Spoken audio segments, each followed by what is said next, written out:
பதஜே ஹர ஹர மகாதேவ. தென்னாடுடைய சிவனே போற்றி, எந்நாட்டவர்க்கும் இறைவா போற்றி. ஸ்மிருதே சகல கல்யாண பாஜனம் யத்ர ஜாயதே புருஷத்தமஜோ நித்யம் ரஜாமி சரணம் ஹரிம். யஸ்ரீவோ நாம ரூபாப்யாம் யா தேவி சர்வமங்கலா தயோகோ சம்ஸ்மரணாத் பும்சாம் சர்வதோ ஜெயமங்களோ. லோகா சமஸ்தா சுகினோ பவந்து, சர்வே ஜனா சுகினோ பவந்து. அத்தனை பேருக்கும் சர்வமங்கலம் உண்டாகட்டும். சிவபெருமானுடைய திவ்யமான சரணங்களிலே பத்திர புஷ்பத்தை சாற்றி நமஸ்கரிப்போமாக. ஜெகன்மாதாவினுடைய திவ்யானுகிரகத்தை பெறுவதற்குரித்தான ஒரு அற்புதமான ஒரு நாட்கள். பங்குனி மாசத்துல அமாவாசை தினத்திலே இருந்து அனுஷ்டிக்கக்கூடிய விசேஷமான ஒரு 10 நாட்கள் வசந்த நவராத்திரி அப்படின்னு அழைக்கப்படுறது. நாமெல்லாம் சாரதா நவராத்திரி அனுஷ்டானம் பண்ணிட்டு இருக்கோம். புரட்டாசி மாசத்துல வரக்கூடிய சாரதா நவராத்திரி அனுஷ்டானம் பண்ணிட்டு இருக்கோம். இந்த வசந்த நவராத்திரி நம்ம பாரத தேசத்துல வடதேசம் ரொம்ப கோலாகலமா கொண்டாடுறான். எங்கெல்லாம் சக்தி பீடங்கள் இருக்கோ அந்த சக்தி பீடத்திலெல்லாம் இந்த வசந்த நவராத்திரிய ரொம்ப விசேஷமா அனுஷ்டிக்கிறார். நாம்பளும் இந்த வசந்த நவராத்திரியில அம்பால தியானம் பண்ணலாம், பூஜை பண்ணலாம், நமஸ்காரம் பண்ணலாம். ரொம்ப விசேஷமான ஒரு தினம் இது. இந்த வசந்த நவராத்திரியை ஒட்டிதான் பொதுவா நம்ம பாரத தேசத்துல சில பிராந்திய மொழிகள் பேசக்கூடிய இலக்குகளுக்கு வருஷம் பிறக்கிறது. இந்த வசந்த நவராத்திரியில தான் ராமநவமி உற்சவம் வருது. இந்த வசந்த நவராத்திரிய பத்தி பற்பல புராணங்கள் ரொம்ப விசேஷமா சொல்றது. 4 நவராத்திரி இருக்கு. 4 நவராத்திரியில நாம் அனுஷ்டிக்கக்கூடிய நவராத்திரி ஒண்ணுதான். சாரதா நவராத்திரி, ஷியாமலா நவராத்திரி, வசந்த நவராத்திரி, ஆஷாட நவராத்திரி. இப்படி 4 நவராத்திரி வருஷத்துல வருது. அம்பாலை ஆராதிக்கக்கூடிய தினங்களாக, அம்பாலை போற்றக்கூடிய தினங்களாக. அதுல இந்த வசந்த நவராத்திரி பங்குனி மாசத்துல வரும். இந்த வருஷம் பார்த்தோம்னா பங்குனிலையும் இருக்கு, சைத்திர மாசத்திலையும் வருது. இதற்கு சைத்திர நவராத்திரின்னு ஒரு பேரும் உண்டு. அதனால இந்த நவராத்திரி ரொம்ப விசேஷமானது. நவராத்திரியில என்ன பண்ணலாம் அப்படின்னா, அம்பால ஆராதிக்கக்கூடிய எல்லா ஸ்தோத்திரங்களையும் பாராயணம் பண்ணலாம். அம்பாளுக்கு நிறைய நைவேத்தியம் பண்ணலாம். நம்ம கிரகத்துக்கு இந்த 10 நாள்ல ஒரு சுமங்கலி வந்தாலே 1 கோடி சுமங்கலிய பூஜை பண்ணின பலன் உண்டு. ஆஹா, நம்ம கிரகத்துக்கு யாராவது வந்தால் அல்லது நம்ம கூப்பிட்டால் கூட நமக்கு பெரிய பலன் உண்டு. நாரத பகவான் ஸ்ரீராமபிரானுக்கு வசந்த நவராத்திரி அனுஷ்டிக்க சொல்லி சொல்றான். அக்னி புராணம் சொல்றத 2 நவராத்திரிய விடாதீங்கோ. தர்மராஜாவினுடைய கோரை பற்களாக இருக்கக்கூடிய காலம் இது. இந்த காலத்துல அம்பால ஆராதனை பண்ணா தர்மராஜா வரமாட்டான். ஆகவே வடதேசத்துல என்ன பண்றா இந்த நவராத்திரியா அப்படின்னு கேட்டா, மகிஷாசுர சம்ஹாரமான பிற்பாடு அம்பாள் அந்த ராஜ்ய பீடத்துல உட்கார்ந்துட்டு அம்பாளுடைய வகைகள் என்ன உண்டோ அதை ஒரு நாளும் பிரதமம் சைல புத்ரீஸ்ச துதீஜம் பிரம்மச்சாரிணி ததீஜம் சந்திரகண்டேதி பூஷ்மாண்டேதி சதுர்த்தகம் பஞ்சமம் ஸ்கந்தமாதேதி ஷஷ்டம் காத்யாயனீதி சா சப்தமம் காலராத்ரீதி மகாகௌரீதி சாஷ்டமம் நவமம் சித்திதா புரோக்தா நவதுர்கா பிரகீர்த்திதா அப்படின்னு 9 நாட்கள்லையும் ஒரு நாள் அந்த அம்பாளுடைய வடிவம் என்னவோ அந்த வடிவத்தோடு அம்பாளை ஆராதனை பண்றா. இன்னைக்கு பிரம்மச்சாரிணி, இன்னைக்கு சைலபுத்திரி, இன்னைக்கு கூஷ்மாண்டா, இன்னைக்கு ஸ்கந்தமாதா, இன்னைக்கு சித்திப்பிரதா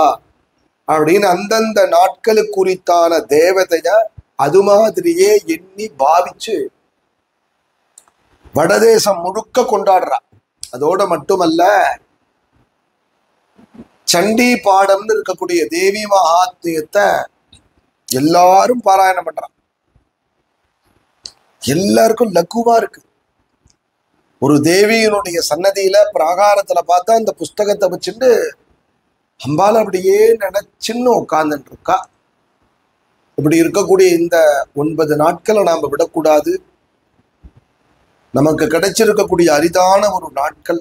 அதனால நம்ம தேவி சன்னதி போனாலும் சரி, இல்லை நம்மளுடைய கிரகத்திலேயே நம்மளுடைய தேவியினுடைய படத்தை வச்சுண்டோ அல்லது விக்கிரகத்தை வச்சுண்டோ நம்மளால முடிஞ்ச அளவுக்கு ஒரு பானகமாவது நைவேத்தியம் பண்ணி அந்த அம்பால ஆராதனை பண்ணி அம்பால கொண்டாடி நமக்கு தெரிந்த ஸ்தோத்திரங்கள் எல்லாம் சொல்லி நம்மளுடைய கிரகத்துல சுபிக்ஷம் உண்டாகிறதுக்கு வேண்டிய பிரார்த்தனைய பண்ணலாம். கோசல தேசத்தை ஒரு பெரிய ராஜா ஆண்டுன்னு வந்தான். இந்த ராஜாவுக்கு திலீபன்னு பேர். சூரிய குலத்து ராஜா கிடையாது, கோசல தேசத்து ராஜா. ஒரு நாள் காட்டுக்கு வேட்டைக்கு போனவன் காணா போயிட்டான். கூட எல்லாரோடையும் பரிஜனங்களோட போனவன் தான். இந்த ராஜாவை காணும். இவெல்லாம் தேடுறா, எங்கெங்கயோ தேடி பார்க்கறா. இந்த ராஜா கிடைக்கல. மந்திரி பார்க்கிறார், ஏதாவது கொடிய மிருகங்கள் அடிச்சுட்டா என்ன பண்றதுன்னு புரியல. உடனே தன்னோட ராஜ்யத்துக்கு வந்து அடுத்தபடியா யார பட்டத்துக்கு உட்கார வைக்கிறது, ஆட்சி பரிபாலனம் பண்ணணுமே. உடனே சின்ன குழந்தை அவனுடைய மனைவி என்ன பண்ணா அப்படின்னா, தன்னுடைய பதி கிடைக்கணுமேன்னு தேவியை ஆராதனை பண்றான். ஒரு சித்திர படத்துல தேவியை வரைஞ்சு தினந்தோறும் நிறைய பட்சணங்கள்லாம் நைவேத்தியம் பண்ணி குழந்தைகளுக்கெல்லாம் கொடுத்து, அம்மா என்னுடைய கணவரை எனக்கு திருப்பி கொடு அப்படின்னு சொல்லி பிரார்த்தனை பண்ணிக்கிறான். இப்படி நாள் போயிட்டே இருக்கு. ஒரு நாள் பார்த்தா அவளுடைய கனவுல இவர் காட்டுல போனது, இவருக்கு ஏற்பட்ட ஹிம்சை, கொடிய மிருகமான ஒரு சிங்கத்துக்கிட்ட அகப்பட்டுன்றது, இதெல்லாம் தெரிஞ்சுட்டு ஆஹா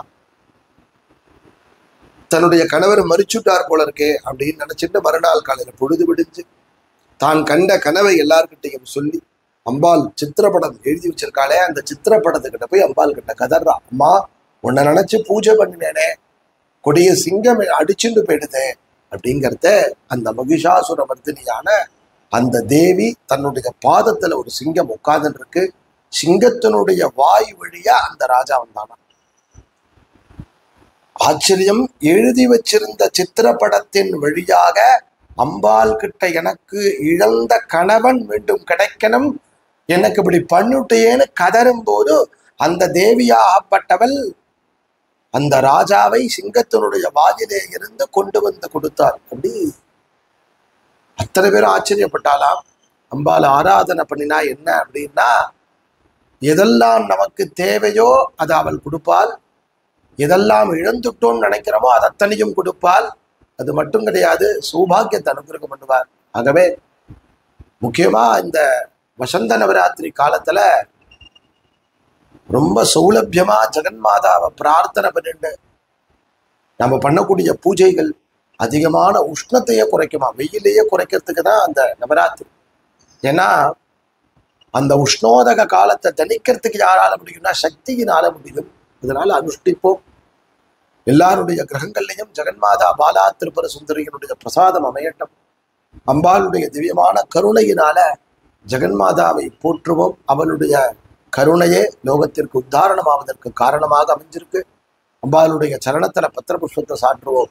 மூல கணலே சரணம் சரணம், முடியா முதலே சரணம் சரணம், கோலக்கிளியே சரணம் சரணம், குன்றாத ஒளி குகையே சரணம், நீலத்திருமே நிதிலே நினைவாய் நினைவற்றெளியேன் நின்றே நருள்வாய் வாளை குமரி வருவாய் வருவாய் மாதா ஜெயவோ லலிதாம்பிகையே.